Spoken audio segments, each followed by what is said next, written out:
Alléluia. Quelle belle confession. Dieu est la source de ma joie. Lorsque je dis Dieu est la source de ma joie, je sens la joie se manifester en moi. Parce que s'il est la source, lui il est permanent. Dieu éternel ne change pas. Donc s'il est la source de ta joie, ça veut dire que ta joie sera stable.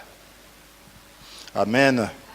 Mais si tu as une autre source dont tu dépends en dehors de Dieu, elle ne sera jamais stable. Elle va fluctuer. Ce matin, nous sommes dans la présence du Seigneur. Et les jours ne se ressemblent pas. Le Seigneur a quelque chose de particulier pour ce jour. Lorsque nous nous réunissons, il a un message pour nous. Nous sommes venus pour l'adorer. Et je crois que nous grandissons aussi en adoration. Pendant que nous grandissons en sanctification, nous grandissons aussi en adoration. Et le Seigneur aussi va nous parler de manière encore plus responsable. Nous allons comprendre son message de manière plus pratique. Plus nous le connaissons, plus nous sommes transformés en son image. Ce matin, il va se servir de moi. Je suis là de sa part. Et il vit en moi par la foi. C'est ce qu'il demande de faire.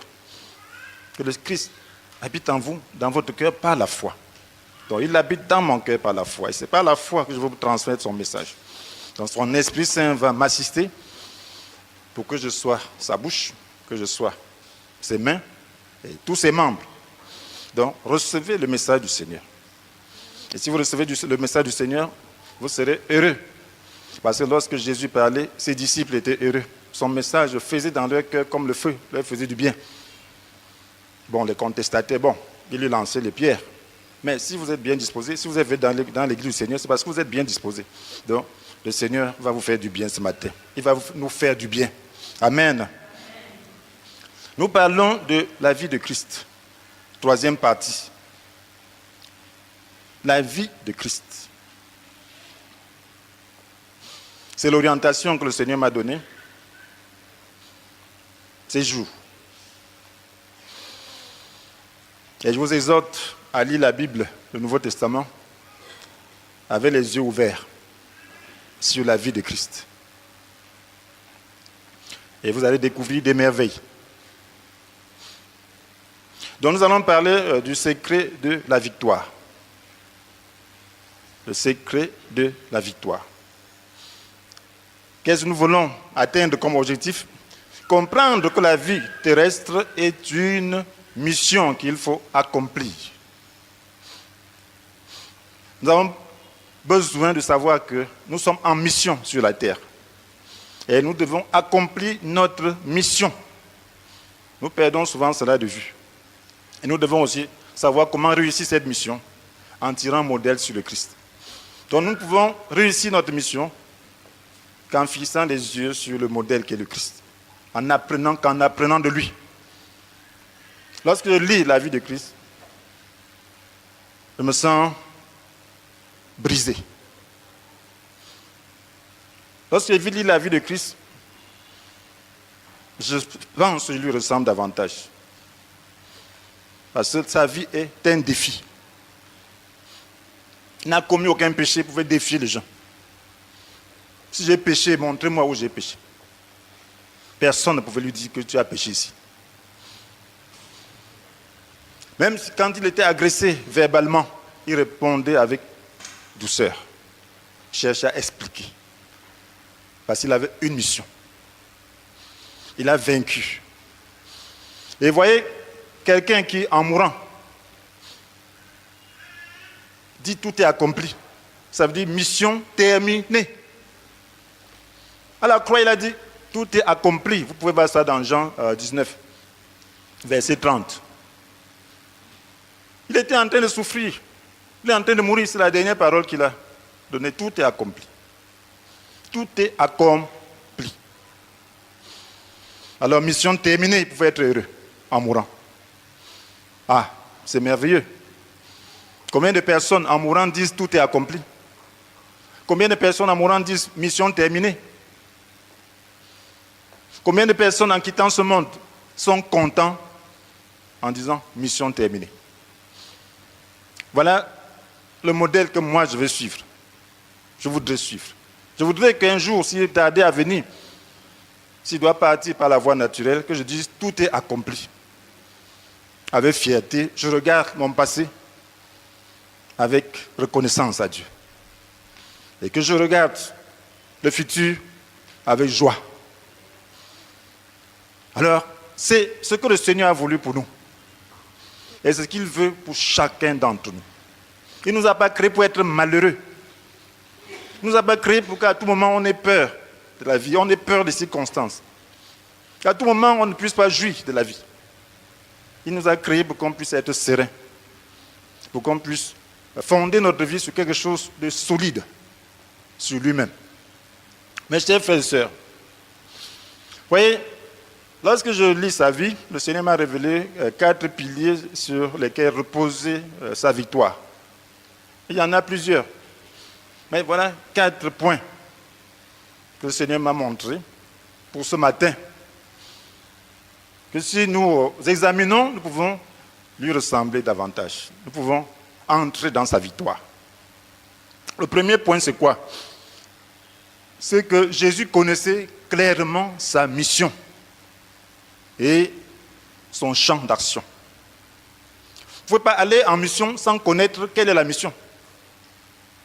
On vous envoie en mission en Europe. En Europe, il y a plusieurs pays. C'est dans quel pays? En France, c'est dans quelle institution? C'est dans quel domaine? C'est dans quel lieu précisément? Jésus connaissait ça. Et deuxièmement, Jésus savait quelle récompense était attachée à sa mission au cas où il réussissait. Il savait quelle était la récompense qu'il devait avoir au cas où il réussissait sa mission. Jésus sait quelle est la récompense que tu pourras avoir au cas où tu réussissais ta mission. Nous ne sommes pas des aventuriers sur la terre. Nous sommes là pour faire des choses sérieuses avec Dieu. Et nous devons savoir pour que demain, lorsque Dieu nous récompensera, qu'on ne dise pas que tu n'es pas juste. Il y a un cahier de charges. Et dès à présent, ceux qui sont fidèles, vous allez voir ses disciples, ils savaient quelle était leur récompense jusqu'à une certaine mesure. Il faut être sérieux. Un élève qui travaille, s'il est sérieux, il fait un examen, il peut savoir s'il a passé ou pas. Si les examinateurs sont vraiment objectifs, il peut déjà prévoir. Mais ne va pas être un cancre, tu as 5, peut-être sur 20, tu t'attends à passer. Tu t'attends à passer, toi-même tu n'es pas objectif avec toi-même. Sois objectif. Dis qu'on a donné ceci, j'ai fait des erreurs, je ne peux pas avoir même 10. On a donné ceci, je ne me suis pas souvenu. On m'a donné ceci, si tu as bien maîtrisé, tu as bien fait, c'est l'échec qui serait une surprise. Donc, il ne faudra pas que demain, si tu échoues d'entrer au ciel, ou d'avoir une récompense, soit une surprise pour toi. Il faut que tu saches que toi-même, ce que tu as fait mérite cela. Et mes frères et sœurs, le Seigneur le savait. Et c'est pour cela qu'il était sérieux avec sa mission. Le troisième point, Jésus avait accepté de payer le prix de sa mission. Même par la mort. Il avait accepté de payer le prix de sa mission, même par la mort. Il avait accepté, ça avait été une mission difficile. Il a dit, j'accepte.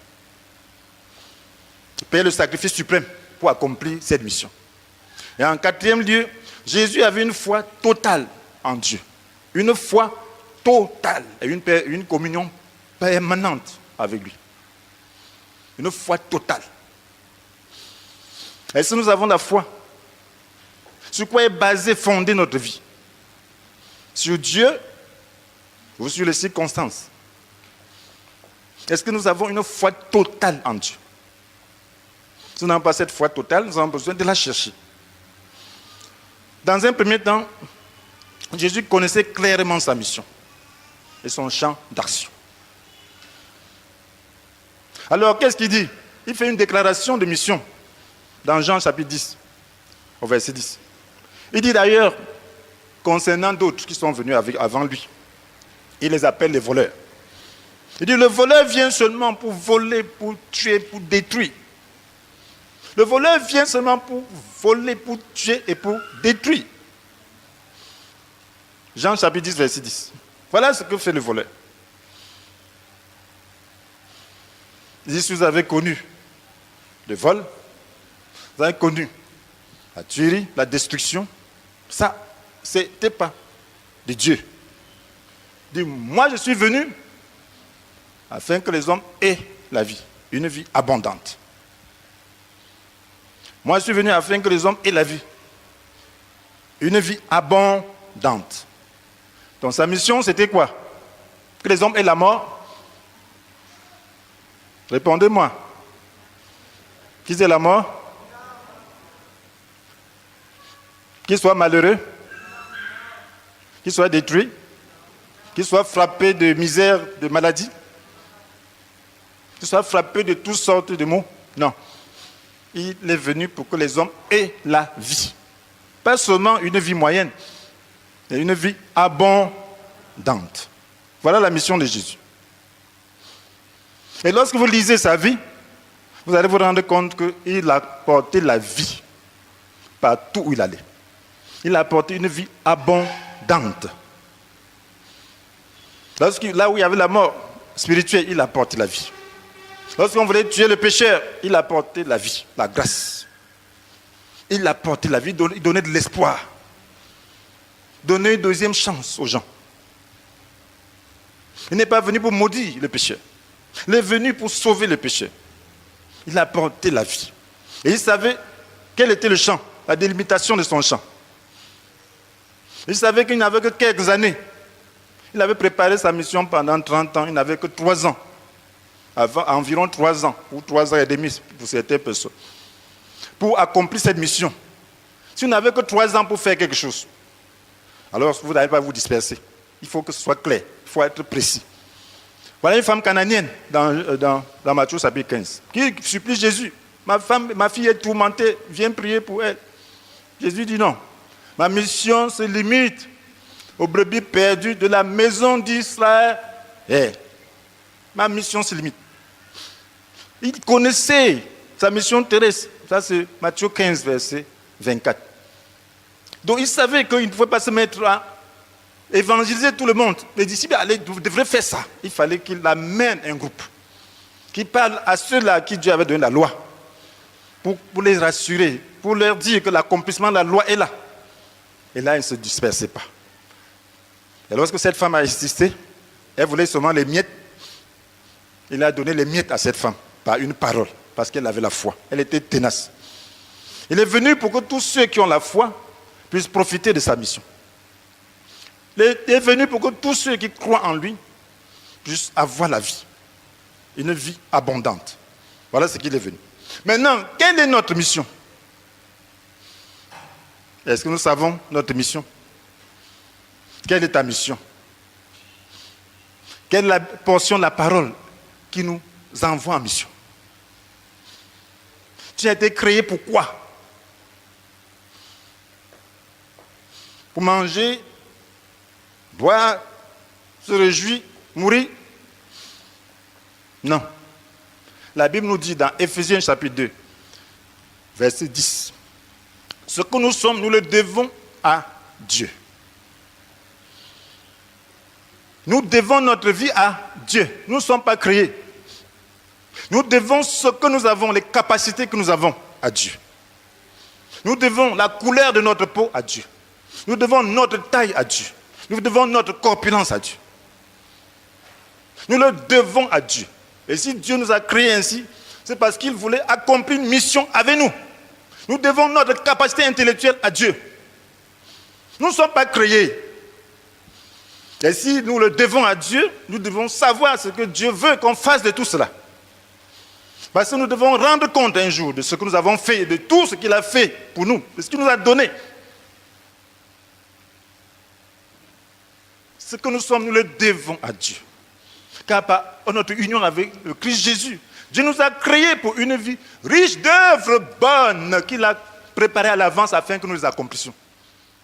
Il nous a créés pour une vie riche. Pas une vie stérile. Une vie riche d'œuvres bonnes. Pas d'œuvres mauvaises.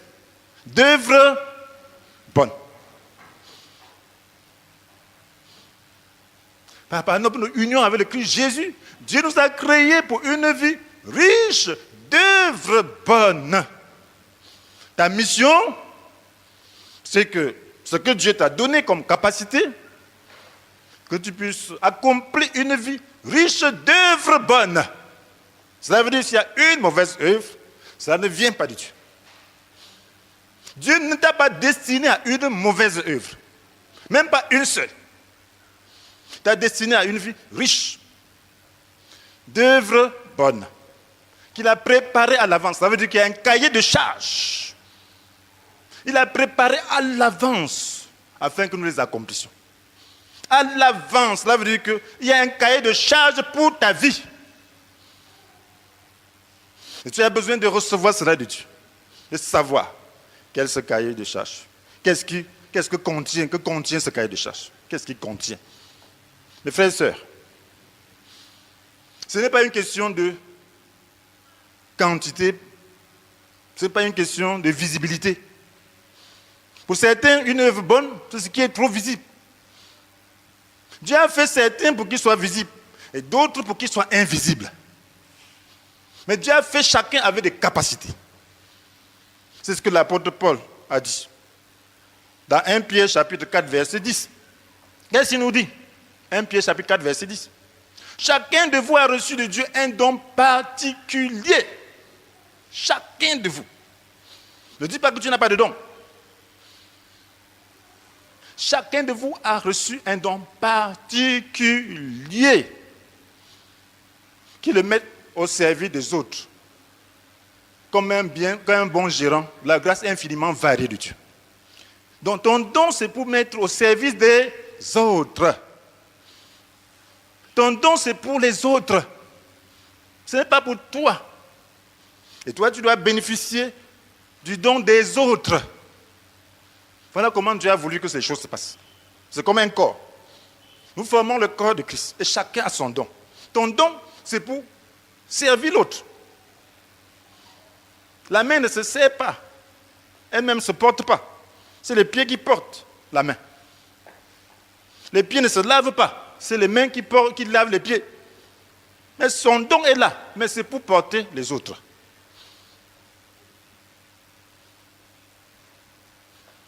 C'est pour porter les autres. La tête aussi importante qu'elle est, ne peut pas marcher. Il faut que les autres portent. Il faut qu'elle reçoive les soins des autres. Voilà pourquoi Dieu a voulu qu'on soit humble. Quand je lis la vie de Christ, je le vois tout naturel. Tout naturel comme un enfant. Ne dis pas que je suis plus grand que tel. Parce que j'ai tel don qui est visible. C'est la folie. Parce que qu'est-ce qui te confère une distinction? Qu'as-tu qui ne t'a été donné? Et si on t'a tout donné, pourquoi te comporter comme si tu ne l'avais pas reçu? C'est quelqu'un qui t'a donné ça pour faire quelque chose. Il a donné à un autre quelque chose que toi tu n'as pas. Voilà pourquoi on doit être humble. Il y a des qualités que j'apprécie dans certains. Quand je regarde, je me sens humble. Je dis, ouais, celui-ci a des qualités. Un talent. Chacun en a. Voilà pourquoi le Seigneur dit de ne pas regarder à ses propres qualités, mais de regarder à celles des autres. Parce que tu regardes des qualités, tu seras orgueilleux.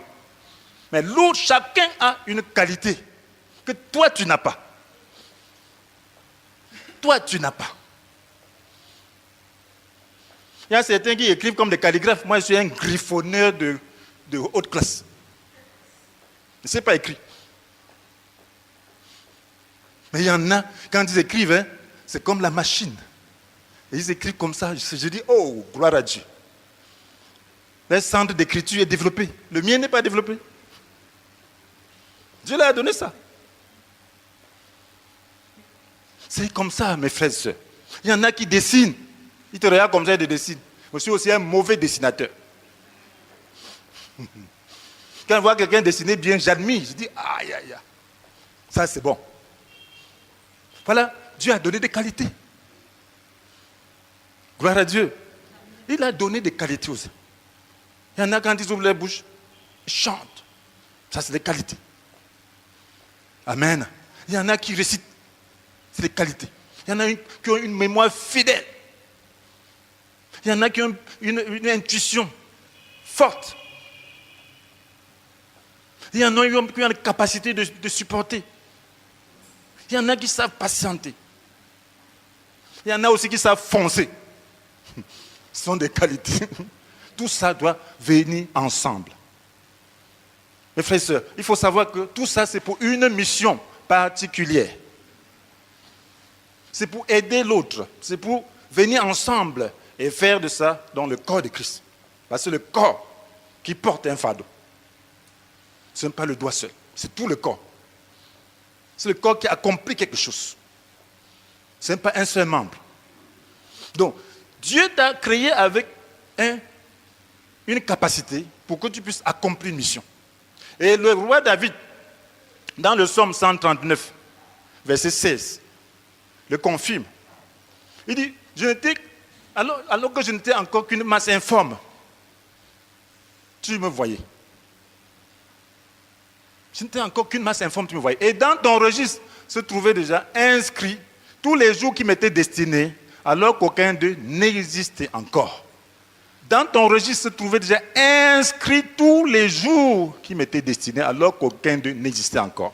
Cela veut dire que Dieu a son projet pour toi. Il t'envoie en mission. C'est à toi de coopérer avec lui pour que cette mission se fasse bien. Il a envoyé Jésus en mission. Jésus a pu coopérer pour que cette mission s'accomplisse. Il faut que tu connaisses quelle est ta mission. Jésus connaissait donc le champ de sa mission. Et pour cette raison, il donnait priorité à sa mission. Vous allez voir quelque part, il fait beaucoup de miracles. Lorsque les gens viennent beaucoup, il dit, ah, non. Il se cache. Il faut que j'aille prêcher à d'autres contrées. Parce qu'il voyait le temps limité. Si se limitait seulement à ces personnes, il n'aurait pas accompli la mission qui lui était dévolue. Il avait un laps de temps pour accomplir beaucoup de choses. Et pour cela, il fallait donc abandonner. Certains ils sont déjà vus. Bon, ils peuvent déjà croire. Je vais aussi aller quelque part pour que les gens voient et croient. Ceux qui sont là ont déjà cru. Voilà comment était sa mission. Ses priorités étaient fondées sur le temps et sur le champ, la limite de son champ. Frères et sœurs, voyez, vous allez voir que c'est la fidélité donc qui compte. Ce n'est pas la grandeur. Vous allez voir dans Matthieu chapitre 25, vous voyez ça c'est la parabole de l'argent à fructifier. Certains avaient reçu 5 talents, un autre 2, un autre 1. Mais qu'est-ce qui comptait? C'était la fidélité. Ce n'est pas le nombre de tes talents qui compte, c'est ta fidélité à accomplir ce que Dieu t'a donné. Même si ton don est si petit, si tu penses que c'est si petit, Dieu s'attend à ce que tu sois fidèle à accomplir cela. Demain, il va te récompenser par rapport à ta fidélité. Si Dieu est petit, il faut que ce soit les autres qui fassent. Bon, les autres vont faire. Mais demain, ils seront récompensés. Toi, tu ne seras pas récompensé. Alors que si ton don est petit, tu te mets à fructifier. Tu te mets à être reconnaissant envers Dieu pour cela. Demain, tu seras récompensé. Donc, lorsque tu regardes ta vie, ne te dis pas je suis défavorisé. Personne n'est défavorisé. Personne. Parce que cette vie est une mission. Et Dieu est un Dieu juste. À la fin, il ne va pas te demander ce qu'il ne t'a pas donné. À la fin, il ne va pas te demander des capacités qu'il ne t'a pas mises en toi. Il va te demander simplement, j'ai mis cette capacité, qu'est-ce que tu as fait de ça? Et il va te juger par rapport à ça. Donc si tu connais ça, tu dois être heureux. Ne jalouse pas quelqu'un d'autre. Parce que tu n'es pas en train d'accomplir la mission de quelqu'un d'autre. Cette personne a son cahier de charges. Vous n'avez pas vu des rois disqualifiés? Vous avez vu Saül disqualifié, non? Pourtant, David était qualifié, non? Pourtant, il y avait de simples citoyens qualifiés, non? C'est ça. Tu vas avoir une position de roi et tu es disqualifié. Tu peux être un simple citoyen, tu es qualifié. Même sur le plan spirituel, c'est la même chose. Donc Jésus savait quelle récompense l'attendait au cas où il réussissait sa mission. Il savait quelle était la récompense attachée à sa mission. Et si nous savons, parce que si nous ne savons pas, nous ne serons pas motivés. Vous savez, Dieu sait qu'il faut la motivation. Et il sait comment nous motiver. Il nous montre la récompense. Parce que l'homme doit être motivé de manière juste. Il sait que nous sommes dans le corps. Et on a besoin d'être motivé, pas par manipulation, mais de manière juste. Dieu te dit la vérité concernant ta mission. Il dit que si tu parviens à accomplir cette mission, si tu es fidèle, voilà ce qui t'attend.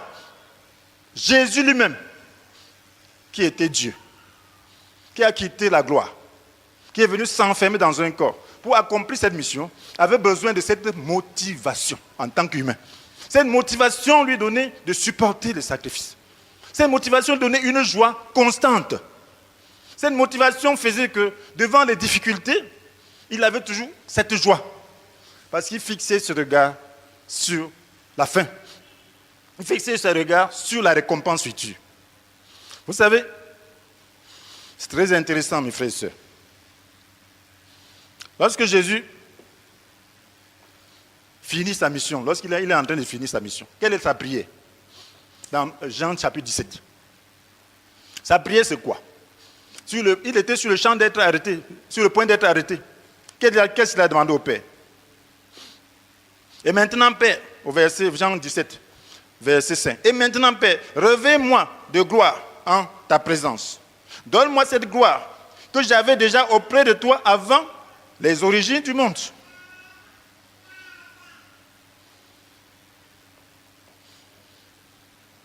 Donne-moi cette gloire que j'avais auprès de toi avant les origines du monde. Donc, il regardait à la gloire. Il sait qu'on va arrêter tout à l'heure. Il regarde. Quand on va m'arrêter, qu'est-ce qui va arriver? C'est la gloire. Je vais reprendre ma position. Et j'aurai acquis un grand peuple qui va célébrer mon nom, qui va célébrer mon Père. Pour l'éternité, je ne reviendrai plus jamais à la croix. Voilà. Il est content. Et voilà pourquoi il pouvait exprimer sa joie. Au verset 13.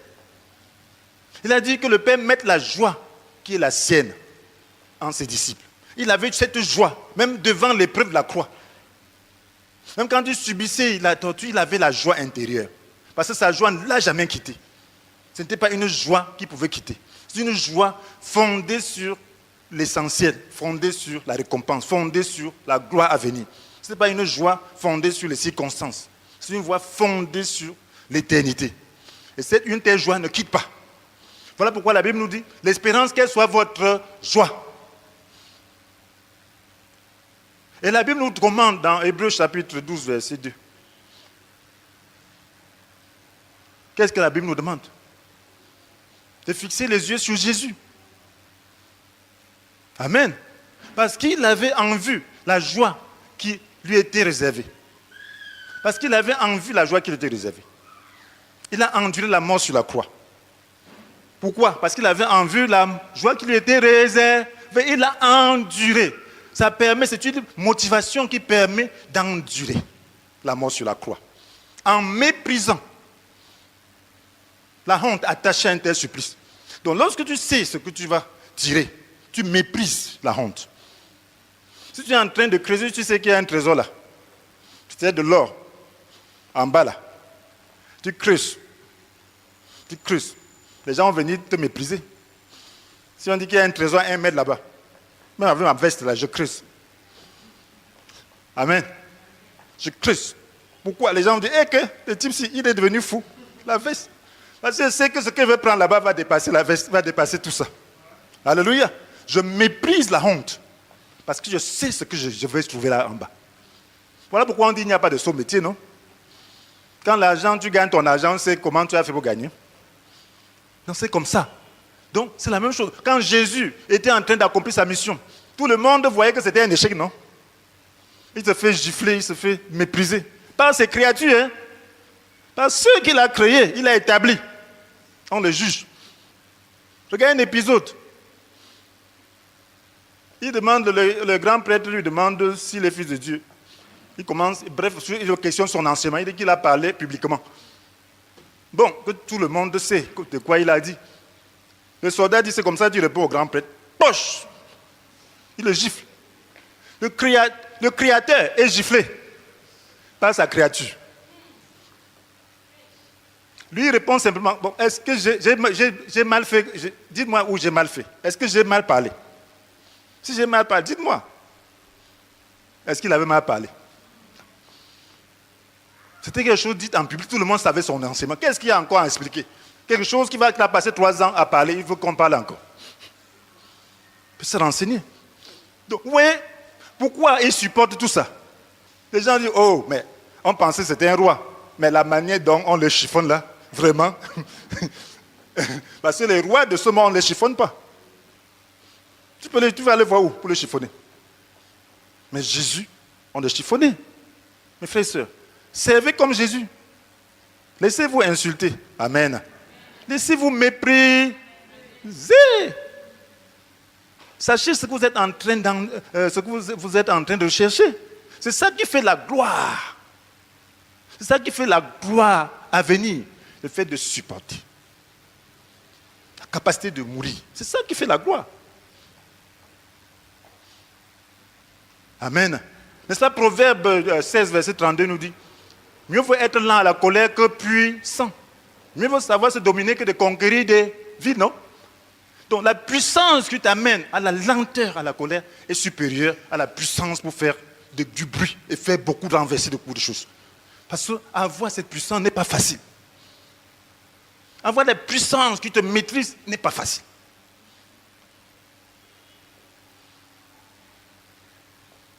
Alléluia. C'est cette puissance que Dieu va nous donner. L'autre là n'est rien. Parce que Dieu met ça même sur n'importe quoi, sur n'importe qui. Mais la puissance pour ressembler à Christ est la plus grande puissance parce que c'est la puissance même de Dieu, c'est la vie même de Dieu, c'est Dieu lui-même. Et si tu as cette puissance, tu as Dieu. Et rien ne pourra te manquer. Mes frères et sœurs, vous voyez, donc, alléluia. Qu'est-ce qu'il avait promis à ses disciples? Il les avait aussi motivés. Dans Matthieu 19, il avait demandé à un homme riche de renoncer parce qu'il voulait être parfait. Il a refusé. Disciple a dit, Dieu a dit qu'il est plus facile à un chameau de passer par le trou d'une aiguille qu'à un riche d'entrer dans le monde. Ah, les disciples ont dit, aïe, aïe, aïe, nous qui avons donc tout quitté pour te suivre. Notre sort, c'est quoi alors? Ah, mon frère, tu sais Dieu sans savoir ce qui t'est réservé. Tu peux être bien motivé. Alléluia. Vous assure, quand j'avais obéi, Dieu m'a parlé. Quand tu obéis, Dieu te parle. Il te parle comme à un ami. Il te parle comme à un fils unique. Parce que chacun a une relation exceptionnelle avec Dieu. Et c'est ça qui fait la force. C'est ça qui permet de supporter les défis. Il te parle. Il a dit à ses disciples que regarde, vous là, quand je vais revenir rétablir toutes choses ici en Israël, vous serez assis sur 12 trônes pour juger les 12 tribus d'Israël. Donc vous serez des rois. Amen. Amen. Ce n'est pas pour rien. Vous pensez que c'est pour rien que Pierre donne sa tête comme ça, qu'on puisse se couper? Qui demande qu'on le crucifie la tête penchée par le bas. Il y a des gens qui disent qu'on voulait crucifier Pierre.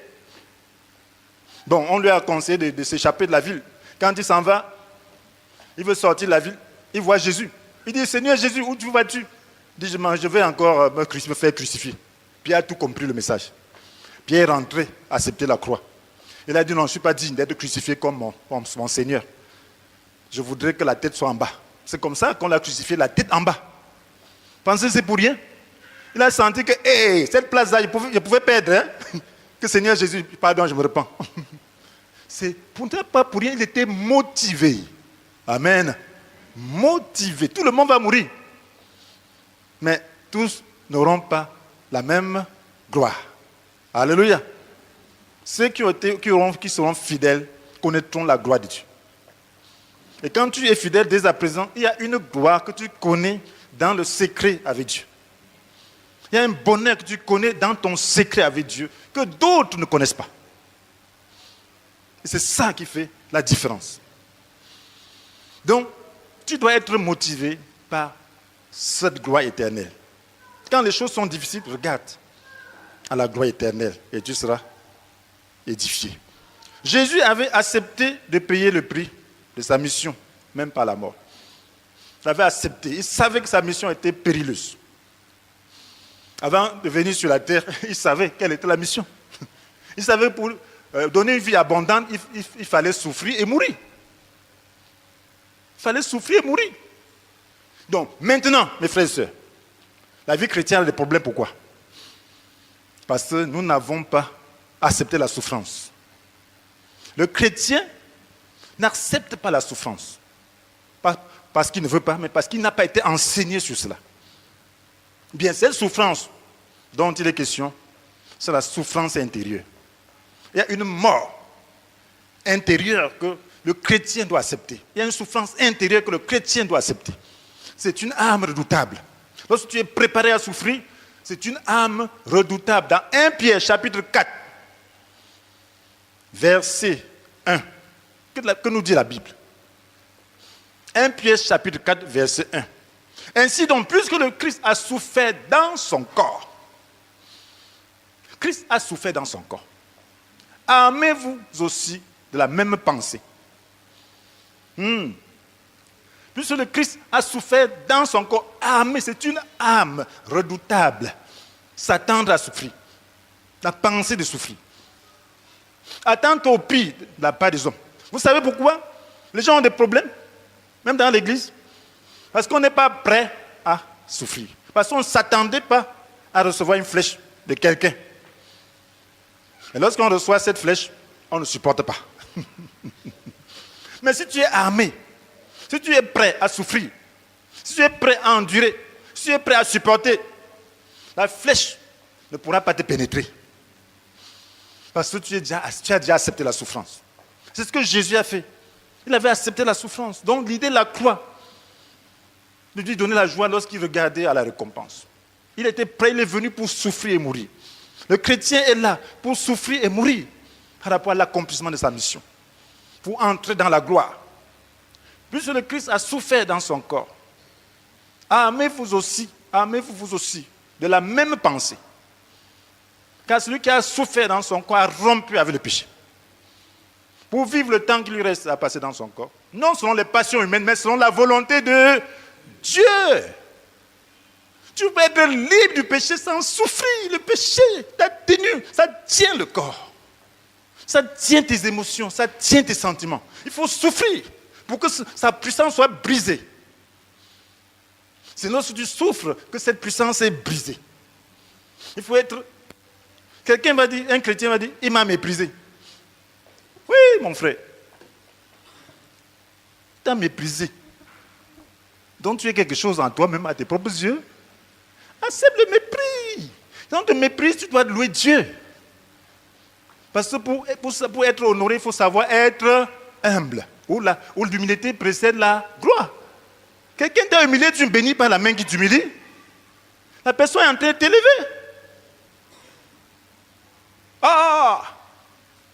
Parce que si tu acceptes cette humiliation, c'est la grandeur que tu es en train de chercher. Frère, tu vas bénir les instruments. Je bénis ceux qui m'insultent. Je bénis ceux qui ne me comprennent pas. Parce que c'est des gens qui m'aident à grandir, à me développer. Ils se confrontent à moi. Ils éprouvent mes sentiments. Et là, je les bénis. Parce que je dois faire un effort de foi pour pouvoir vaincre. Et je dois vaincre. Puisque je suis préparé, je dois vaincre. Et parce que quand je vainc, je suis au-dessus. Donc, ce sont les outils pour m'élever. Et je dois plutôt les maudire. Pourquoi? Alléluia. Alléluia. C'est une philosophie trop dure. Mais c'est le chemin étroit. C'est la porte étroite. Si vous voulez la vie, le Seigneur dit que le chemin étroit est petit, resserré. Et que cette porte est petite. Et qu'il y en a peu qui le trouvent. Les choses n'ont pas changé. Peu. Sachez que le chemin de la majorité n'est pas le chemin étroit. Et si vous voulez marcher sur ce chemin, vous devez vivre comme le Christ a vécu. Lui, il est le chemin. Il n'y a pas deux. Vivez pas comme les hommes de Dieu ont vécu. Vivez comme le Seigneur a vécu. Et les hommes de Dieu qui ont fait leur preuve, attestés par le Seigneur, pas les hommes de Dieu d'aujourd'hui. Parce que certains ne sont pas les hommes de Dieu. Il faut vivre selon la parole de Dieu.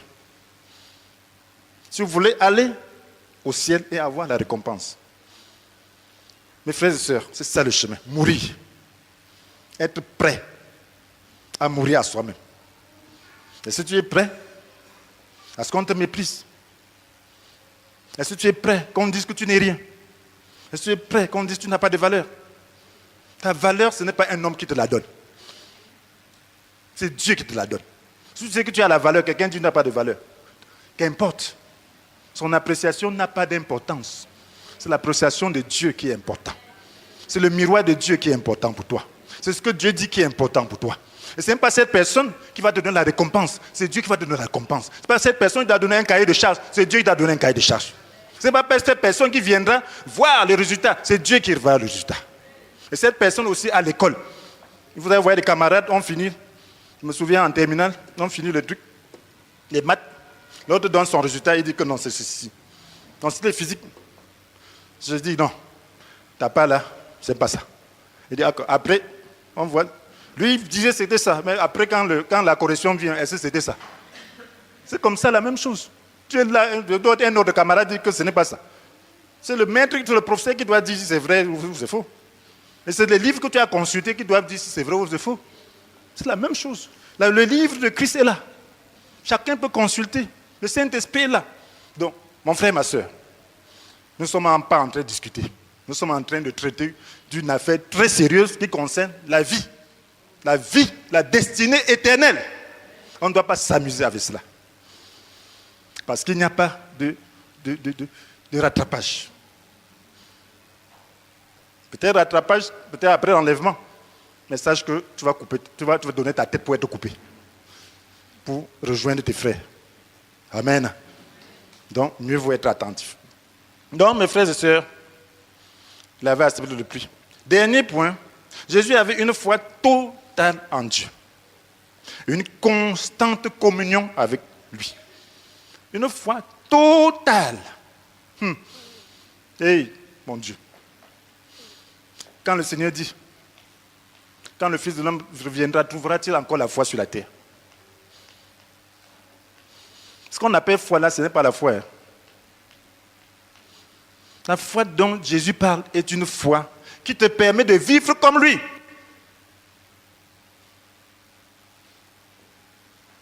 Est-ce qu'il y a la foi aujourd'hui?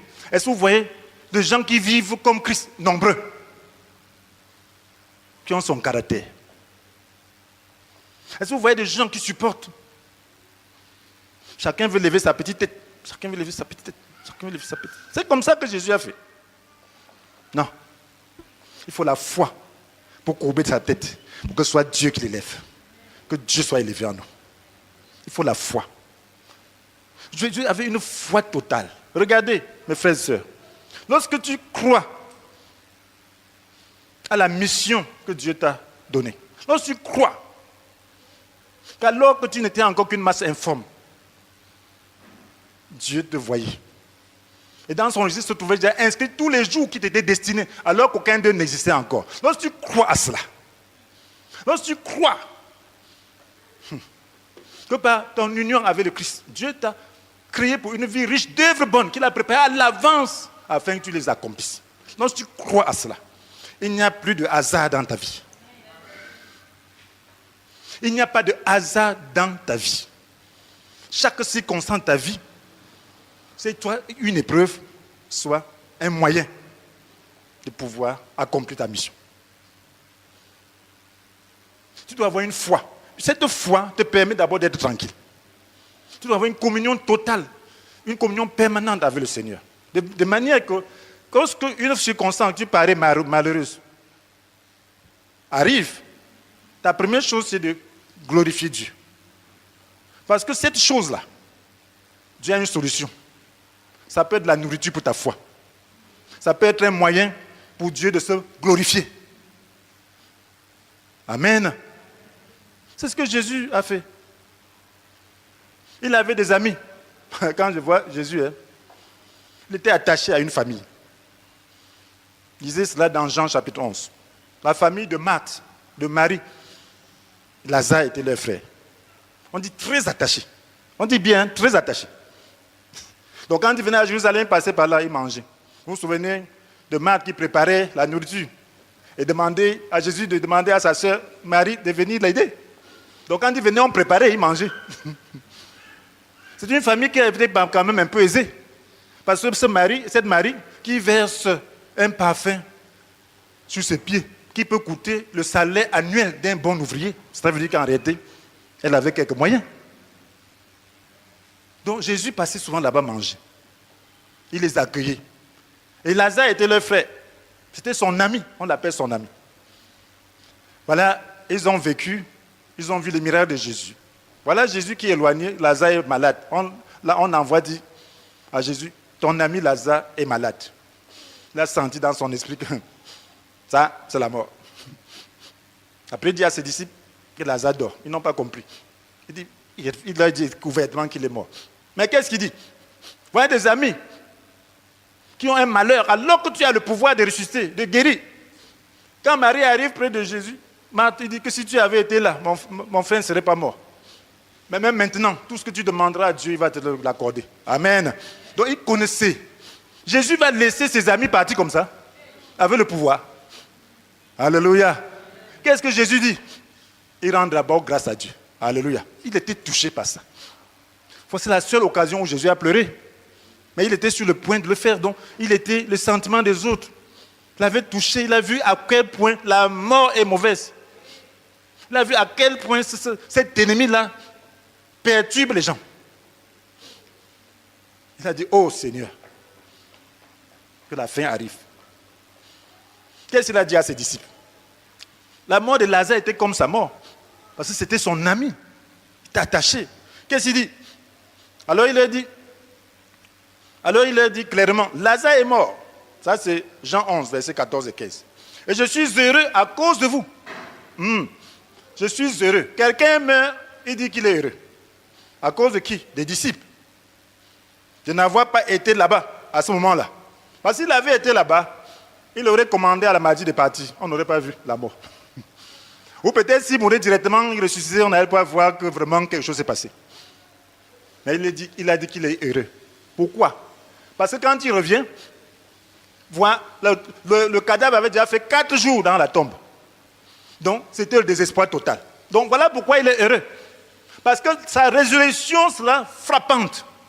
Sa résurrection va renforcer la foi des disciples et notre propre foi. Voilà ce qu'il dit. Cela contribuera à votre foi. Il est heureux pour une mauvaise nouvelle. Est-ce que tu es heureux pour une nouvelle nouvelle? Parce que tu n'as pas la foi. Parce que tu ne crois pas. Mon frère, ma soeur, lorsque tu es enfant de Dieu, il n'y a pas de hasard dans ta vie. Si tu as une mauvaise nouvelle, si tu as quelque chose qui semble négatif, sois heureux. Pourquoi? Parce que cela va contribuer à développer ta foi. Sache que Dieu ne t'a pas laissé là pour te détruire. Cette chose-là ne va pas te détruire, mon frère, ma soeur. Cela va contribuer à développer ta foi. Je me souviens, j'avais juste quelques années dans la foi. Je causais avec une soeur qui avait cru avant moi. On était des étudiants. J'avais fini. Je lui parlais de comment j'avais souffert de maladie. Et moi, je n'étais pas très content. Je lui parlais un peu avec regret. Elle me dit, frère Étienne, tu ne sais pas que cette maladie a été bien pour toi. Je dis, pourquoi? Je dis, maintenant tu nous parles de la foi. Quand tu parles, je sens que tu as la foi par rapport à la guérison. Moi, je n'en ai pas. Donc cette maladie a bâti ta foi. Tu devais rendre grâce à Dieu. Il a ouvert mes yeux. Oui, parce que cette maladie a permis que tu cherches Dieu. Maintenant, je l'exhortais par rapport à la foi. Je l'exhortais par rapport à ce que Dieu a fait. Les différents versets. Elle n'avait pas, elle ne maîtrisait pas. Peut-être on prêchait ça dans les prédications, mais elle n'avait pas, elle ne touchait pas ça de doigt. Il ne faut pas exercer la foi. Elle dit, mais ça t'a fait du bien. Amen. Oui, ce qui est dans ta vie peut faire du bien. Ne dis pas, je suis trop pauvre. Ta pauvreté doit te faire compter sur le Seigneur et ta foi doit grandir. Amen. Amen. Ta foi doit grandir.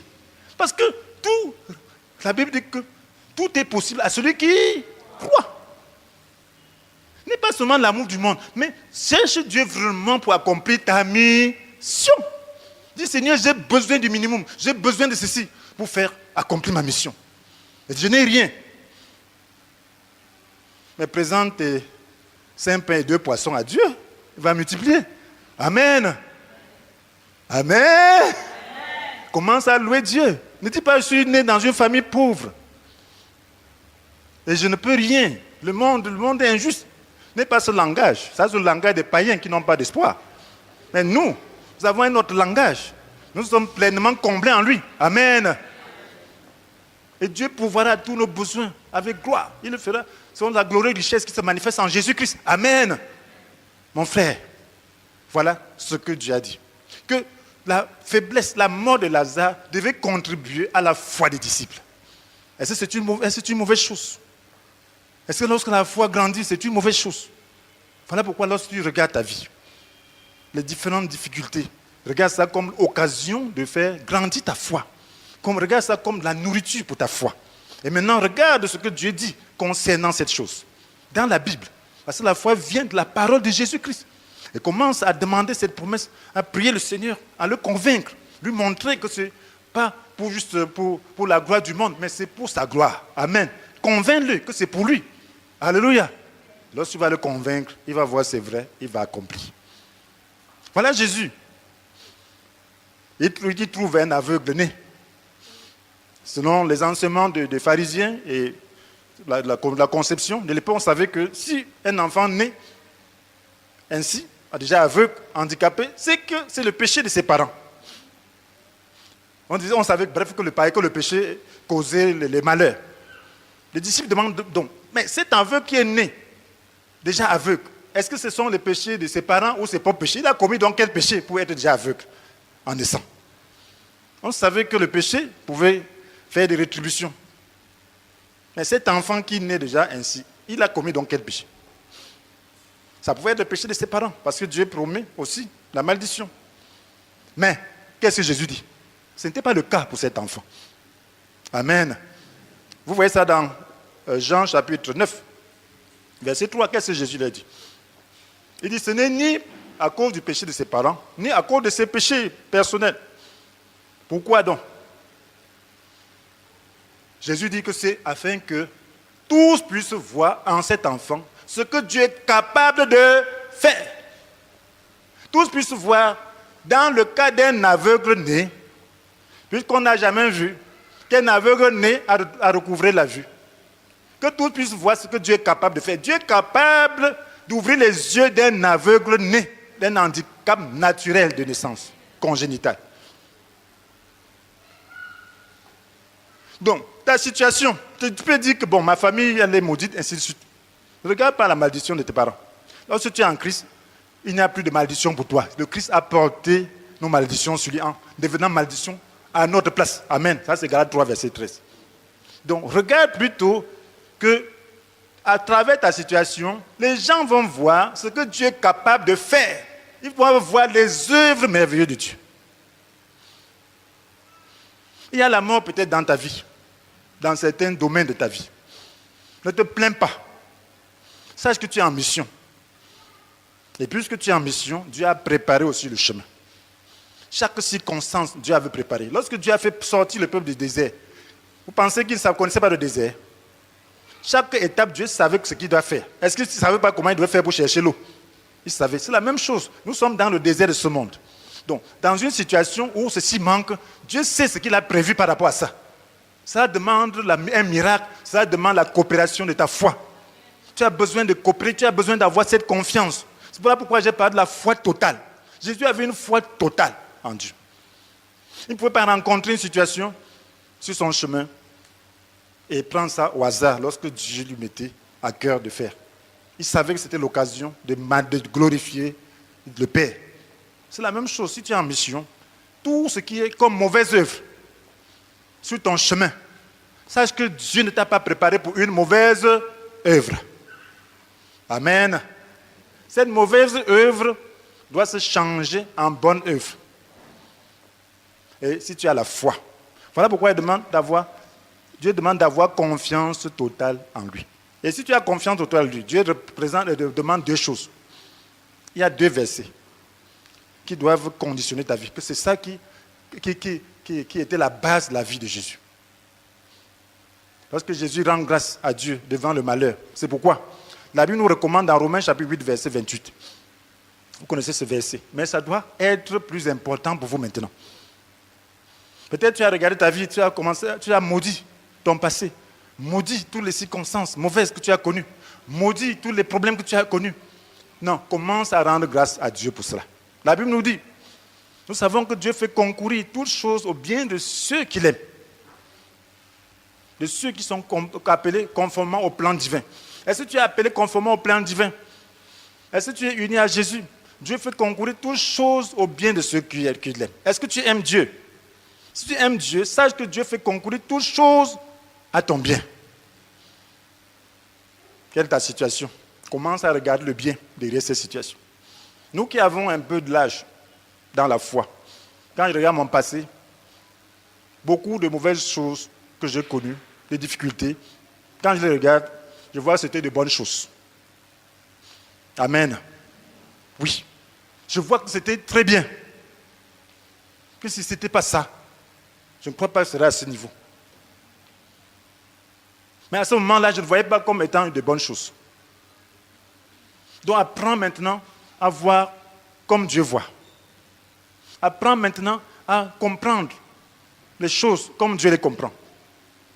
La Bible nous dit dans 1 Thessaloniciens chapitre 5, verset 18, remerciez Dieu en toutes circonstances. Quelle que soit la circonstance dans laquelle tu te trouves, remercie Dieu. C'est une force. C'est une foi totale. Et Dieu répond à la foi. Remercie Dieu parce que tu sais que Dieu ne te laissera pas dans cette situation. Parce que tu sais qu'il a un plan. Parce que tu sais qu'il va faire grandir ta foi. Parce qu'il sait qu'il va changer la mort en vie. Il n'est pas venu pour une autre mission que la vie abondante. Il va t'apporter la vie abondante à travers cette situation. Cette situation de mort va connaître la vie. Et une vie abondante. La foi, c'est quand tout va mal. La foi, c'est une perception spirituelle. Une perception spirituelle. Ce n'est pas une perception physique. Physiquement, on peut ne rien voir. Mais ceux qui ont la foi transforment ce qui est un chaos en quelque chose d'organisé. Dieu répond à la foi. Commence à te réjouir. Ne sois plus quelqu'un qui s'abat devant les situations. Sois quelqu'un qui se réjouit à cause de ce que Dieu va faire. Maintenant, quand c'est très difficile pour moi, je dis, ah Dieu merci. Je me mets à rire. À rire. Je dis, je vais encore voir comment tu vas faire là. Je veux voir ça. Je dis, je veux voir comment tu vas faire là maintenant. Parce que c'est ce qu'il va faire. Mais je vais te voir encore, je vais contempler encore tes merveilles. Alléluia. Alléluia. Avant, ça m'accablait un peu. Ça me stressait un peu. Maintenant, jamais. Je ris. Je me réjouis. Amen. Parce que je ne m'appartiens pas. Rien ne me stresse encore. Rien. C'est plutôt des occasions de joie. Si tu veux me rendre heureux, soit difficile. Je vais rire. Alléluia. Je veux dire de toutes les façons, ce que Dieu veut faire là, il veut voir comment il va faire ça. Moi, j'attends aussi de voir. Et je sais qu'il va faire. Que ce soit ainsi pour ta vie. Parce que Dieu veut qu'on soit toujours joyeux. Il veut qu'on ait une confiance totale. On n'est pas joyeux parce que tout va bien. Apparemment, non. On est joyeux parce que tout va bien spirituellement. Parce que c'est Dieu qui est au contrôle, ce n'est pas le diable. Le Seigneur a vaincu le diable. Il n'est pas au contrôle. Il peut rugir pour te faire peur, mais il ne peut rien. Il est en cage. Vous savez, le lion effraie. Hein? J'étais dans un zoo. Il y avait des lions, des vieux lions. Finalement, les gens sont partis. J'avais passé tellement du temps là-bas. Les gens sont partis, je suis resté là seul. Je vois le lion qui se lève comme ça, là, en cage. Il m'a effrayé. Je me suis mis à partir tout doucement. À fuir. Il s'est levé comme ça pour venir. J'ai détalé, je regarde, il n'y avait plus personne. Un grand zoo comme ça. J'ai fui. Donc, c'est comme ça que le diable fait. Il est en cage, mais ça te fait peur. Quand tu te lèves, quand il se lève, tu penses qu'il va se tomber sur toi et te briser. Tu ne vois même pas de la cage. Ce diable est en cage. La croix l'a mise en cage. Mais il fait encore peur. Si tu regardes à lui, regarde à Jésus. Alléluia. Frères et sœurs, donc tu dois comprendre une chose. Que lorsque tu es en Christ, il faut savoir que tu es en mission. Amen. Dieu t'a créé pour une vie riche d'œuvres bonnes. Alléluia. Il faut savoir aussi qu'une récompense est attachée à cela. Si tu es fidèle. Ça ne dépend pas de la grandeur de la mission. Ça dépend de ta fidélité par rapport à cette mission. Il faut être armé de la pensée des souffrir. N'aie pas peur. Ne fuis pas les frères qui sont difficiles. Sois armé. Que ce soit difficile, je vais te supporter. Amen. Supporte. Tu grandis. Alléluia. Grandis à travers cela. Que ce soit encore plus difficile. Je suis encore plus préparé. Oui. Donc, sois armé davantage. Et lorsque tu es armé comme ça, tu vas grandir. L'amour de Dieu, tu vas mourir et l'amour de Dieu va se manifester et ça sera une source de vie. Amen. Donc, il faut être armé de la pensée de souffrir. Il faut savoir que il faut avoir une foi totale en Dieu. Alléluia. Avoir une foi totale, une confiance. Dieu ne répond qu'à la foi. Même lorsqu'il était avec ses disciples, il voulait toujours cultiver la foi en eux. Parce que tout est possible à celui qui croit. Il reste attaché à Dieu, dans la communion, dans la prière. Résout toutes choses par une prière, par une communion constante et la prière par rapport à la situation. Amen. Ne te plains plus des autres. Si tu vis comme ça, tu ne vas pas te plaindre des autres. Est-ce que Jésus s'était plaint de Judas? Il était venu dire aïe aïe, on met l'argent comme ça, Judas a tout mangé. Il était avec Judas, mais les gens ne savaient même pas. Quand bien il a dit de manière à droite à Judas, ce que tu veux faire, va faire promptement. Les gens n'ont pas compris qu'il était en train de dire à Judas d'aller le trahir. Les gens ne comprenaient pas. Donc tellement il traitait Judas avec affection que les autres disciples n'ont pas su qu'il avait un problème avec Judas. Mais pourquoi tu dois avoir des problèmes avec les gens? C'est Dieu qui juge, ce n'est pas toi qui juges. Et toi, tu es là pour sauver ta vie et sauver l'autre. Laissez Dieu bâtir et juger. Amen. Toi, tu dois intercéder. Dieu, il n'aime pas quelqu'un qui a abandonné son travail. Il veille sur son travail. N'essaye pas de veiller à sa place. Fais ta part. Quand tu quittes ta part là, il va te demander ce que tu es en train de faire. C'est ta part qui doit te demander, ce n'est pas la part d'un autre. Et celui qui est dernier aujourd'hui peut être premier demain. Il peut se relever là, il poursuit, il te dépasse mais encore. Mais tu es là pour te moquer de lui. Donc fais attention. Attache-toi à ta mission. Amen. Donc, verset à mémoriser. 1 Pierre chapitre 4, verset 1. 1 Pierre chapitre 4, verset 1 et 10. Vous savez pourquoi c'est important? En temps de défi, tu as besoin de versets. Si tu veux prêcher efficacement, tu as besoin de quelques versets. Si tu veux m'évangéliser, tu as besoin de quelques versets. Même si ça ne vient pas vite, le Saint-Esprit va ramener ça dans certaines circonstances et ce sera puissant. Amen. Donc, essayez de garder ça autant que possible. Romains chapitre 8, verset 28. Romains chapitre 8, verset 28. 1 Thessaloniciens chapitre 5, verset 18. 1 Thessaloniciens chapitre 5, verset 18. Que le Seigneur nous aide à lui ressembler pour sa gloire. Soyez bénis.